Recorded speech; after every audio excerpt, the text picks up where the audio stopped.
Never, my girl, riding far and near in the land of the hearthstone tales and spelled asleep, fear or believe that the wolf in a sheep-white hood, loping and bleating, roughly and blithely shall leap, my dear, out of a lair in the flock leaves and the dew-dipped ear, to eat your heart in the house in the rosy wood.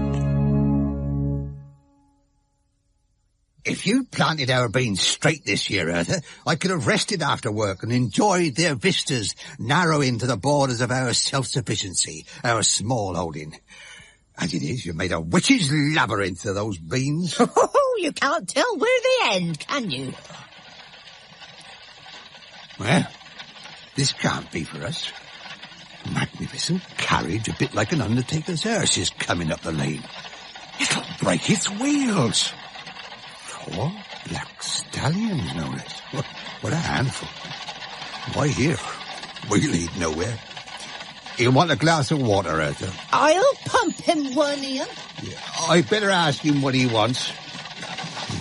Can't be tourism or a desire to taste our simple, unspoiled country food. Not that, no. Not with all that magnificence of prance and gold and black. Hey, he's in gold and black, too. Here he comes. Good morning, my lord. How may we serve you? Oh, what a delightful spot. What beautiful air.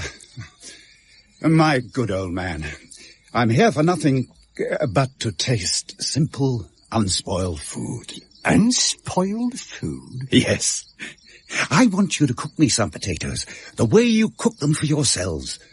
And I want to sit down with you and eat them and enjoy them as if I were a member of your household. Coachman, just drive the carriage round the corner so it's out of sight. Simple food? That's right. Earth apple.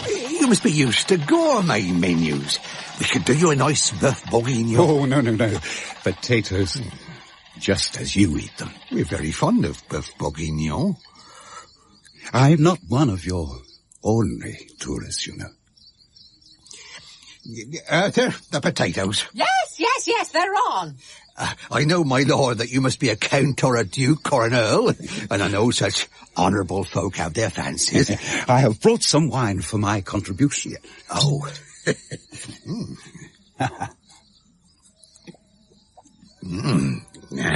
That's better.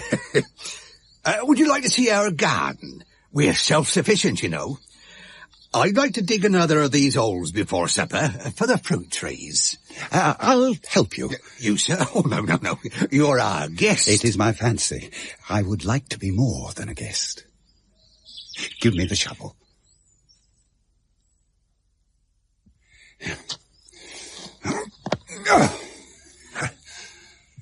That's good, sir. Very good. You might have been born to it.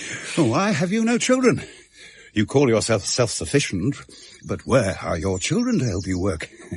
You cannot rely on passing strangers. We had a son, sir, but it was bitterness for me and Arthur here. He was what you would call a hyperactive child, never still, always bouncing about with schemes and mischief of all sorts. He was clever and sharp, but such a one for the girls, and never respected school learning. He ran away from home in the end. I never heard of him again. Let me just plant this tree, sir, in the hole that you've made. See, I put a stick of wood in beside it, and tamp the earth down with my hands. Now, with this straw, I must tie the stem to the stake above and in the middle and below, so it'll not grow crooked. That tree over there, that's knotted and crooked so that it's almost a shrub crawling over the ground. Can't you straighten that by tying it to a stake? No, sir. You have to train them when they're young. Nothing will ever make that tree straight, nothing. I'm thinking about your son, old man. If you trained him and brought him up straight while he was young, then he would not have run away. It's true, my lord. How many years it is since then. He must be quite changed. Would you know him if he stood here in your garden? His face, I dare say, would not tell me, but I'd know him by the birthmark on his shoulder. Something like a bean in shape. Is it like This mark on my shoulder? Oh, my lord. It can't be. Are you my son? Arthur! What? Arthur, quick, come here! Wait, our son. What son? Your child? What? My child? My baby? My son? How can you be? Let me feel you with my hands. Oh, you are a great gentleman, you are. You live in the midst of wealth and drive a black carriage with black horses like Death himself. My son. You mustn't fear what life brings, Mother. I lost my son and I lost my second child, your sister. How can I be other than afraid? And now you come back and expect me to be grateful? How did you get all that wealth anyway? You are right, dear parents. The young tree was not properly trained. It has grown crooked, and it is now too late to straighten it.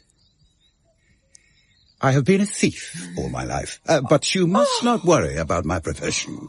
Oh, one child a thief, and the other a sleeping beauty. What do you mean, Mother? My sister? I had expected she was married and you would tell me where she was. No, it was after you left home. We could not wake her one morning. I went in with her hot tea and there she was, in bed as usual, and so deeply asleep and so beautiful. I couldn't believe my eyes. And I thought that with such beauty, what would be the first words that she uttered this morning of fine sunshine? They will be religious words that would help us all, I was sure. But she would not wake. Not then, or ever after. She would not wake. Can I see her? Your godfather, the count in the castle, took pity on her, and his nurses taking care of her day and night in a special room that is guarded against anyone who might want to steal her beauty away. She is my sister. I should take care of her. The county wouldn't hear of it.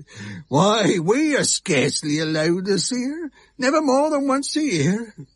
And though you seem like a great lord, you are a thief by your own admission. Father, I am a master thief. Well, what does that mean, if anything?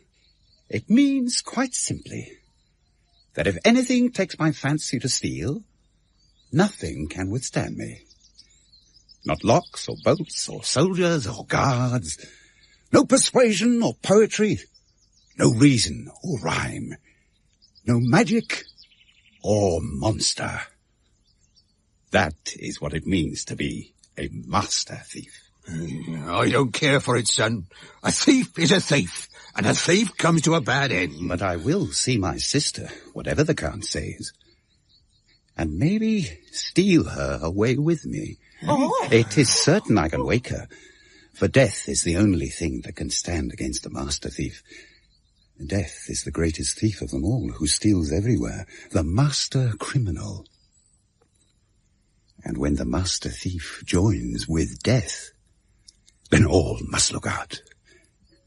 Moreover, my badness is so extreme that it turns to goodness. I will go to the Count of the castle today. But first, let us go in and eat. Well, you always like potatoes. Under the prayer-wheeling moon in the rosy wood, be shielded by chant and flower, and gay may you lie in grace. Sleep spelled at rest in the lowly house, in the squirrel-nimble grove, under linen and thatch and star. Held and blessed, though you scour the high four winds from the dousing shade and the roarer at the latch, cool in your vows. Yet, out of the beaked web dark and the pouncing boughs, be you sure the thief will seek a way sly and sure, and sly as snow, and meek as dew blown to the thorn. This night, and each vast night, until the stern bell talks in the tower, and tolls to sleep over the stalls of the hearthstone tales, my own lost love. And the soul walks, the waters shorn.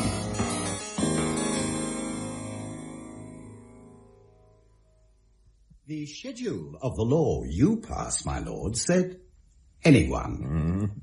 Anyone who succeeds in the 3 tasks to be specified by your lordship may marry your goddaughter. His last and additional task is to wake her.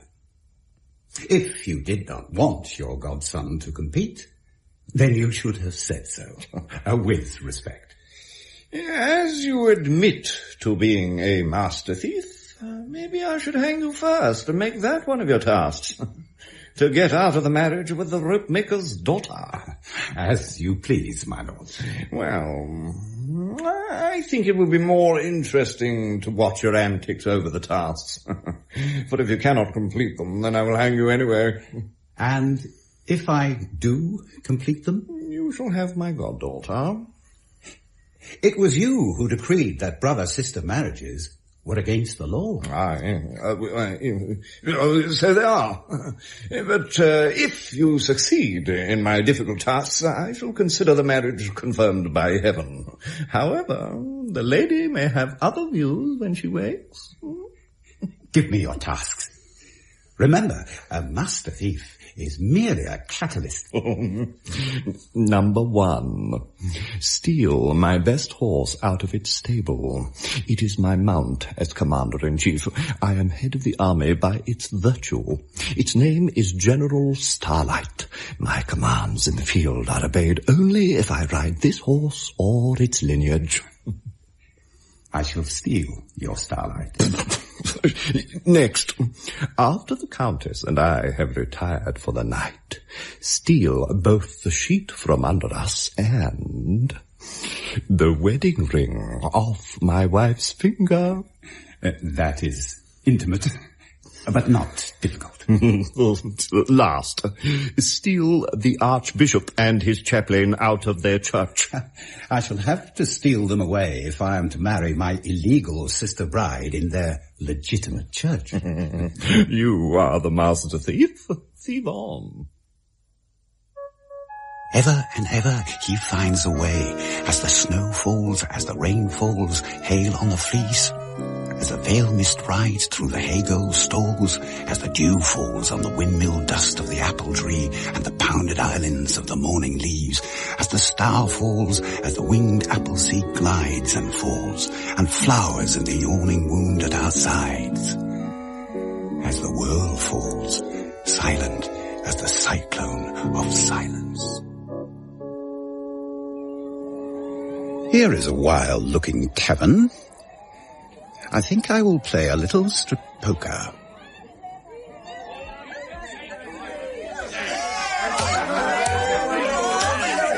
I don't expect that dark stranger who's so lucky at cards fully realise the situation he's in. Keeps on winning, he'll lose. Well, those 3, the old woman and her 4 sons, Mayor of Cointreau, Claire, Omelette, sauté, fromage, they simply cut his throat and take it all back. Friends, I think I have everything now. I feel I'm sitting with 5 corpses, naked in the firelight. I'm the only living, since I'm the only one clothed. We'll bet you our bodies. Our souls, too, if we can find them. That cask you're sitting on, Omelette, what is that? Quite empty, my lord. Oh, just shake it for me, will you? Oh, what is that gurgling? Oh, that. Yes, that gurgle. Living, sir. The very best Hungarian wine that we water and sell to the soldiers are not worth your attention. Oh, the soldiers know you all, do they? Yeah. And that bundle of herbs you've just kicked into the shadows, fromage, is that something else you sell to the soldiers? Aha, I think I know this kind of grass. Tuscan, isn't it? Finest Tuscan. Reputed to have given that poet, what's his name? Durante Alighieri, his visions of heaven and hell. Oh. Transform soldiers to angels. Mother dances like a houri for them and they fall in love. Well, double or quits then. Cut for it all. Done. No. You are done. You can't even cut my throat now, can you? I've got your knife. I can strangle you with my bare hands. But I am the master thief, Claire.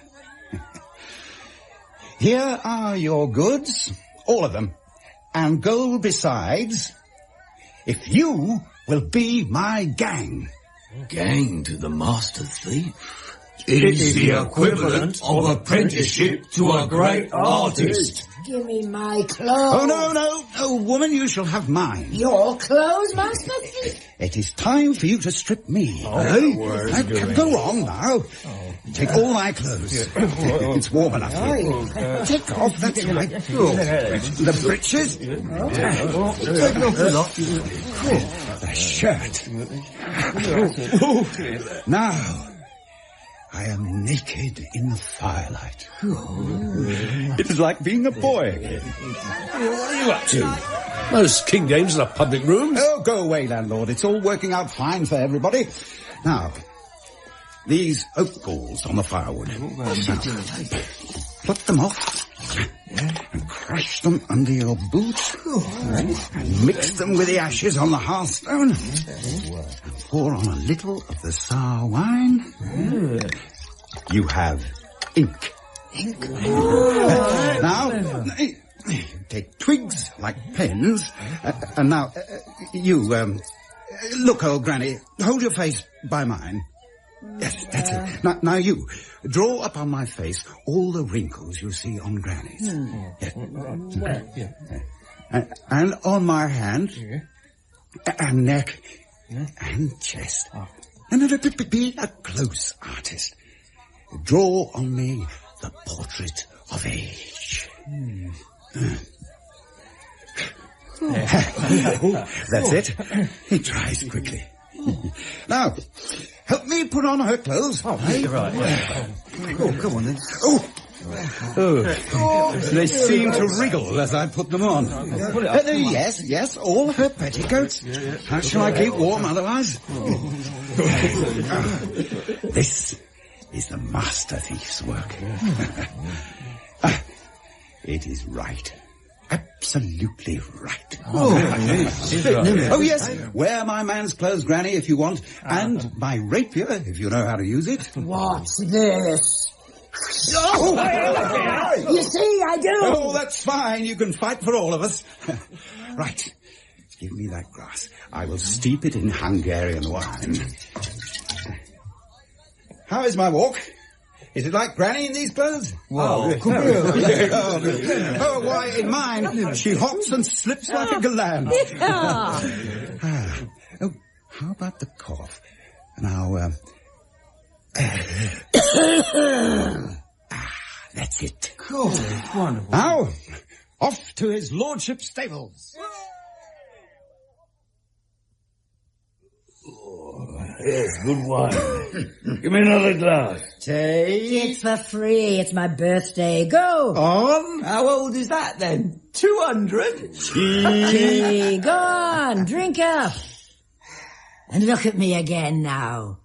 Saute, omelette, play the drum and the little Pie.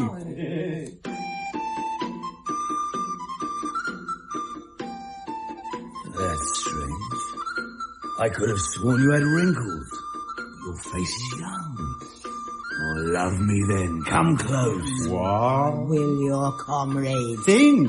They will want to love you too. Hey, boys, this wine is free. We'll take some in for those on horse duty. Let's have a real party. Let them come out here. We can dance in the court. Yeah, they dance their life away if they let go of that horse. His lordship's marvellous horse. One comrade is a strider, another has the reins, and our third comrade has her by the tail. Nothing will persuade him to let go. You go in, old hoary mother. I feel so sleepy. I'll just take 40 winks before the party. If these soldiers wake at dawn and find the horse gone, they will raise the alarm. It is part of the master thief's craft to delay the alarm. Here! Soldier, watch me dance. Take wine with old Granny, and you, and you.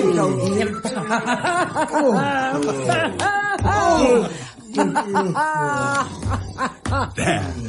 Down they go like ninepins. Now, this sheaf of straw in the grip of the one on the tail, and this rope for the one on the reins. When they wake, they will dream the horse is there still. Now, what shall I do about the warrant officer in the saddle? Oh, my empty barrel will do fine propped under him. Help me out with a fine soldier omelette. All right. Now, Starlight, the horse. Off we go.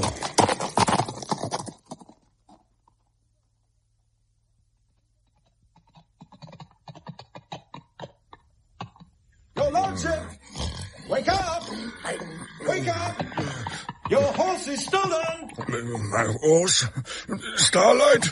Oh, I'll have those soldiers' heads. You will not have your horse again unless you pardon those soldiers. After all, they came up against a master thief.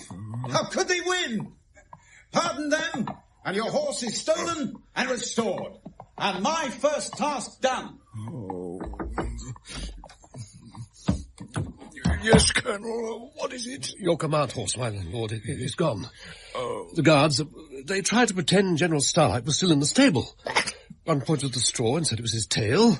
They tried to rein him in with an old rope fastened to a nail, while the warrant officer sat on a barrel and said how proud he was to have such a steed. Then he got off and began grooming the animal. They all groomed the invisible body, and they're still doing it, laughing like madmen all the while. Hadn't the heart to strike their heads off while they were laughing. I want to see them groan for their crime, but I have reported to you immediately. Oh, there it is. Where? On the street, with the master thief riding. Oh, it's not your fault. What could even a colonel do against a master thief? Master thief? Now I follow. They're only soldiers and I only a colonel. Against a master thief. For ever of all, not the wolf in his bowing hood, nor the tusked prince in the ruttish farm at the rind and mire of love, but the thief, as meek as the dew. Well, I'm not afraid of you. I beg your pardon, my lord? You seem to have discharged your first task. I'm gripping it between my knees. But I want to discuss your second. But do I have to shout it out of the window to the whole world? I will come in. I am glad that you have seen this room, for remember, your next task is to steal the sheet from my bed while I and her ladyship are lying on it, and the ring from her ladyship's finger, her marriage ring. I hope you will not find this too simple. Tonight is Friday, which is called the night of the Lord's bedchamber. All married people must by law conjoin on this day. It is forbidden they be disturbed by any matter whatsoever. The penalty is flaying. As feudal prince, I must lead in this custom. So you see, both the bedsheet and the marriage ring will be fully occupied. Well, as this is so propitious an evening, why was it that I saw the condemned prisoners being shrived for execution as I rode here in the dawn? What? Why were all those ambulances out, with their paramedical teams alert? It is also forbidden that on this day, which begins at 12 noon, there should be any death again on penalty of flaying, whether it be doctor who allows his patient to die too early or too late, or prison official charged with terminating a criminal. All outstanding capital sentences must be executed on this day. Many old people are put away before noon for this reason. May I be forgiven if a mere master thief considers this a barbarous custom? The rights of the death mother must not conflict with those of the love goddess. In my trade, they are the same lady, who is also the patron of thieves. Then I trust she favours those who serve her best. She does, sir, and always has. The country is holy. Oh, bide in that country kind. Know the green good. Under the prayer-wheeling moon in the rosy wood, be shielded by chant and flower, and gay may you lie in grace. Sleep spelled at rest in the lowly house, in the squirrel-nimble grove, under linen and thatch and star, held and blessed, though you scar the high four winds from the dousing shade and the roarer at the latch, cool in your vows.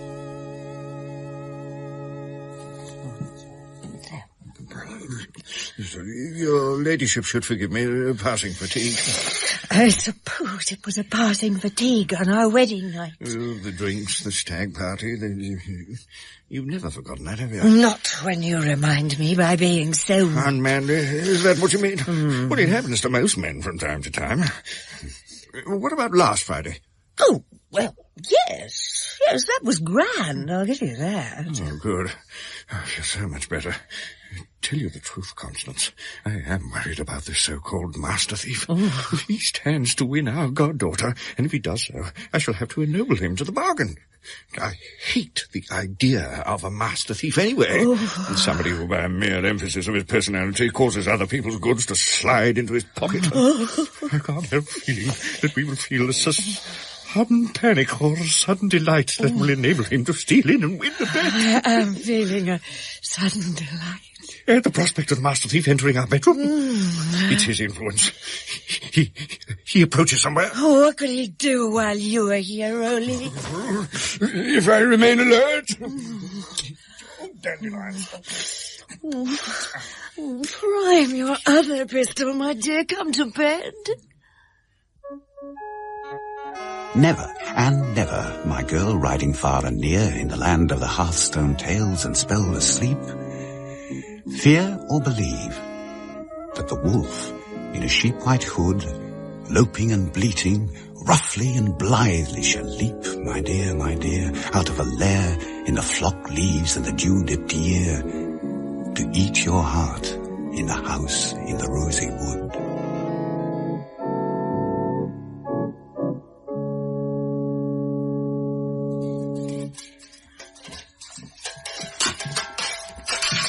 So, stop pacing up and down like that. Come to bed, do. It's his panic rising about us. Ooh. I will not give in. Oh, come to bed. Mind that gun doesn't go off at 5:30. Listen. What? Scraping of a ladder on the wall. Oh, protect me, Rolly. My gun's ready for him. I didn't think the master thief would be that crude. There's his head rising above the sill. There! Take that, you bastard! Let's put a stop to his master tricks. Call the guard. Rolly, it's Friday.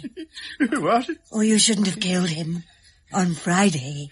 Friday? You'll be flayed by your own law for killing a man on Friday. Oh, my God.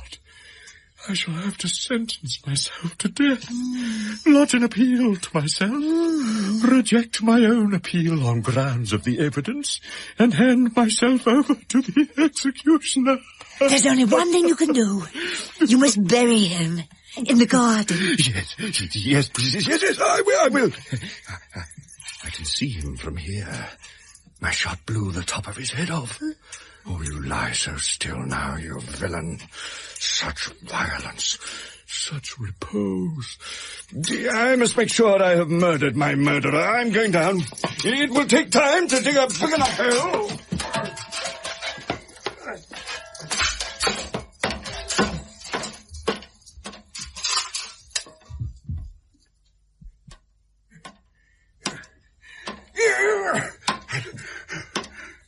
You're back soon. Give me the sheet, wife. The sheet? What for?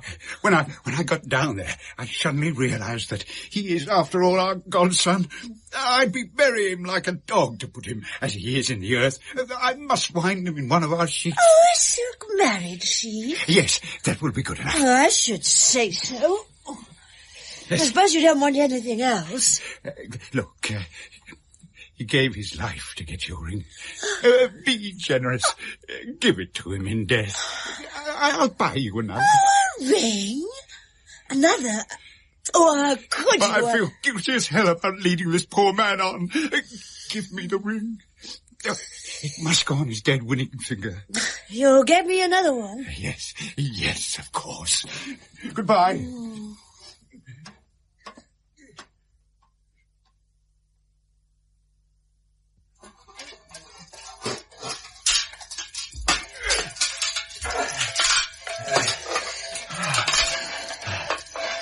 I need a bath now.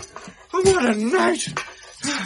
I feel I've saved my skin. Did you stow him away safely with my ring on his finger, wrapped nobly in silk like a lord? Ring? Sheet? What do you mean? Of the nightingale's din and tale, the upgiven ghost of thistling frost, of the dingle torn to singing and the surpliced hill of cypresses, the din and tale in the skimmed yard of the buttermilk rain on the pail, the sermon of blood, the bird-loud vein, the sage from merman to seraphim leaping, the gospel rooks, all tell this night of him who comes as red as the fox and sly as the healed wind.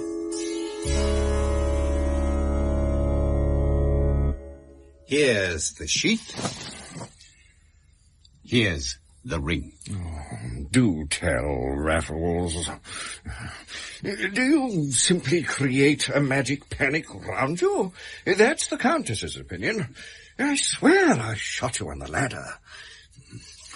Now, do you see the fineness of this sheet? I can draw it through the wedding ring thus. They would have drawn my skin off so. Can you create good dreams as well as nightmares? I took a man from the gallows and climbed up the ladder with him on my shoulders. You nearly shot both of us off the ladder. I knew you would want to kill me. Then, when you were off burying the body in the rose bushes, I came up the ladder again, sounding like you in the shadows. I'd be burying him like a dog to put him as he is into the raw earth. You see? I see. You are 2/3 of the way to marrying your sister. Now, how will you perform the third task, I wonder? It is to steal the Archbishop and his chaplain from the church. I think that will be the easiest of all. Ah, but you haven't met the Archbishop. It's the big one, gang. I want you, Claire, to get me 500 live crabs. I don't care where, just get them. Yes, boss. And Sote, you have an easy task. As many candles. Right away. Mayor Contro, I want you to assemble in the Great Hall all the dressmakers in the town. Yes. Omelette, here's gold. Hey. I want you to marshal the complement of the city's whores in the infant school. Ooh, right. Fromage. Will you steal silk from the great mercer's warehouse sufficient to clothe these whores? Oh, no problem, sir. Now's the time to put to use what you have learned from the master thief, Saute. Yes, boss. Here's your costume. You are visiting the priest. You have come to get the Archbishop to autograph his book for you. I believe that all right-thinking people will be grateful to you, Archbishop, for this, succinct compendium of the heresies. Not even your enemies have ever impugned your integrity. You are known in all councils as a man of your word. Your honest voice is needed now more than ever, when the black tide of the occult, the sexual, and the feminine is lapping at the very church doors. I'm glad that you like my book, Father Sote. It is a product of great experience as priest and bishop. It is both honest and timely. Would you not argue, as an honest man and a priest of God, that should you encounter any of these phenomena, it would be incumbent on you to change your position? All priests in this church are celibate, aren't we, Chaplain? I have the honour to be his lordship's chaplain, and to bear the name Chaplain, George Chaplain. How do you do? We are actually old friends and stand together on these matters. Indeed we are, George. Very celibate. And teetotal. It is the abuse of the senses by drugs, including tobacco, alcohol, and sexuality, which lead to the delusions my Lord Archbishop has castigated. We are steady as a rock, and on the rock a lighthouse to guide all souls into harbour. We have established, by decree of Count Bast and inspiration of the Church, that intercourse is to occur but once a week, and that at night, so that the excited senses of the partners may be occupied with dreams, not realities, and they will awake refreshed to their usual occupations. Nevertheless, we have a prostitution problem. But there are faculties of the soul, as you yourself say, spiritual senses which are developed by those stories which are ghostly and romantic, and which we term poetry. It is a yearning for the Holy Ghost. Certainly. Certainly. And such stories will certainly spring up around the stones of an ancient cathedral like this one. Indeed, it is St. Salt's night tonight, when it is said, by the townspeople, of course, that the blessed souls in heaven make a trip to earth, as though the glimmering stars walked the common ground. It is storied also in that half-light of the commonalty that by the intercession of that same St. Salt, all souls will gather in the cathedral clothed in bodies of light, like human form, but more exquisitely spiritual. And any who see them there will gain a little tinge of salvation that may overspread their souls entirely if they have intercourse with more than 3 of these souls. Yet such may also be damned utterly if, seeing this sight, they were to refuse this sacrament. For it is not sin, but salvation. As on St. Salt's night, sin and salvation move very close together. If indeed they were able to resist the fluence of the glorious perfumes and exquisite rustlings and whistlings every movement of these blessed creatures causes.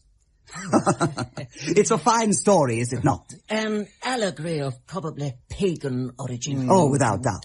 But if you encountered such a manifestation, would you not wish to change tack and write another book, besides being damned if you refused participation? There is no doubt of it. But if me no ifs, without such a glory perceptible to the inner conscience and outer senses, there would be no cause to change our stern doctrine. I am the head of the church, and it is for me to speak of what I know best, which is prayer and devotion. Glories such as you intimate are the reward of disciples. Yet, if the time came for such a manifestation on earth, then heaven and earth, blessing and sin would, as you say, draw together, and the last judgment would be nigh. We can only watch and pray. This is St. Salt's night.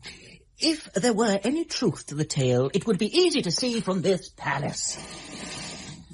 But as you see, the night is as black as the suggestions of your story. What are those crawling lights moving across the close? No, merely reflections of the stars above in some rainwater. They are scuttling across to the cathedral. What? Oh, my goodness. It is like a procession of souls. There must be 1,000 of them. Open the window. There is a strange tapping and rustling. It is like a river of light which has reached the cloisters, and these forms its procession. The cathedral great bell is sounding. Lights have gone up in the chancel. Stay behind me, my lord. It is at the very least burglary.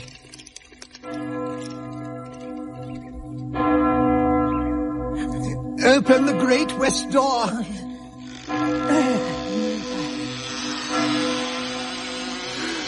Oh, the blaze of light and perfume rustling.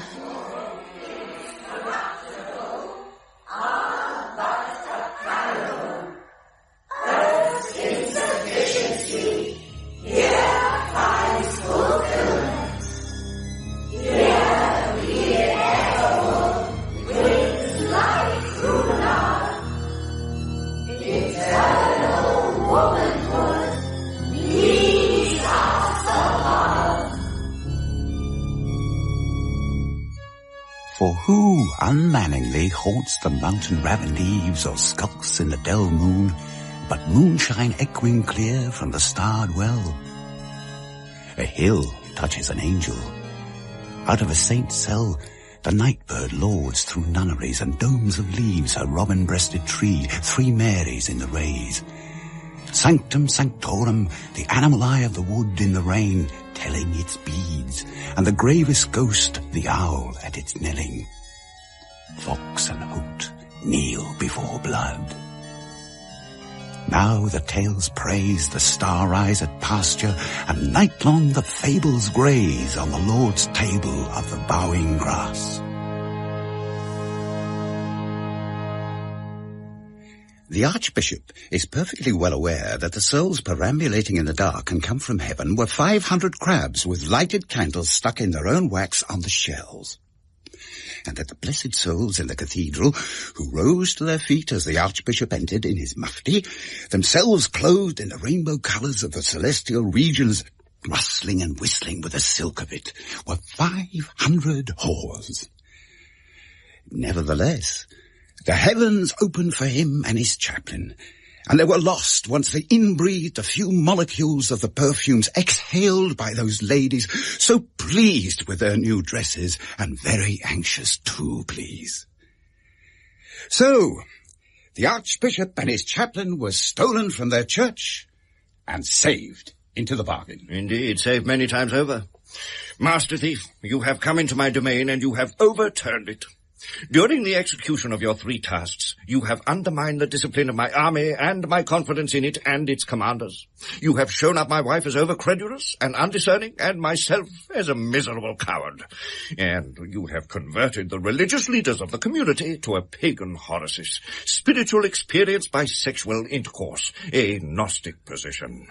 Now, by my own laws, you are to take your sister away and marry her, thus breaking one of the greatest prohibitions known to mankind, a brother-sister marriage. Let me see her.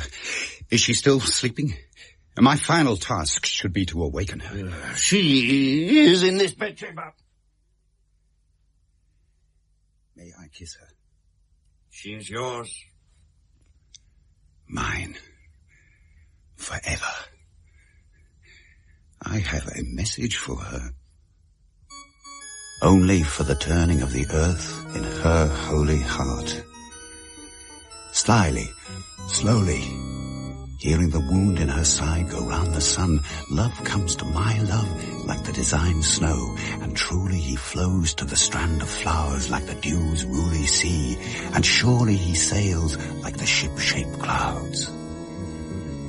Oh, he comes designed to my love, to steal not her ride-rating wound, nor her riding high, nor her eyes, nor kindled hair, but her faith, that each fast night and the saga of prayer he comes to take.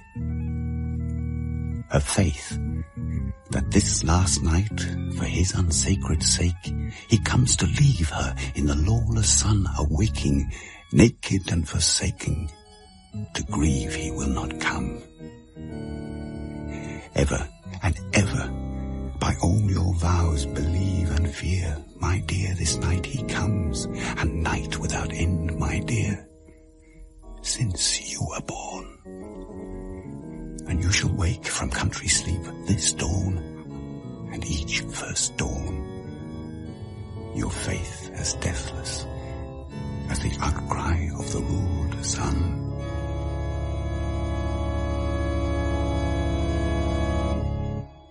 I dreamed that my brother kissed me and left. Colonel? Where is the Master Thief? He has gone, my lord. He has stolen my heart. That was The Master Thief, drawn from Grimm's fairy tales and written by Peter Redgrove. The Master Thief was James Kerry. Old Man and Archbishop was Alan Dudley. The Old Woman was Jennifer Piercy. The Innkeeper and Colonel was Eric Lander. Mayor Cointreau was Christine Pollon. Eclair and Chaplain was Andrew Branch. Sauté was Jonathan Taffler. Fromage was Mark Buffrey. Omelette and Lord Bast was Paul Gregory. Lady Bast was Sheila Grant. And the sister was Marian Ellor.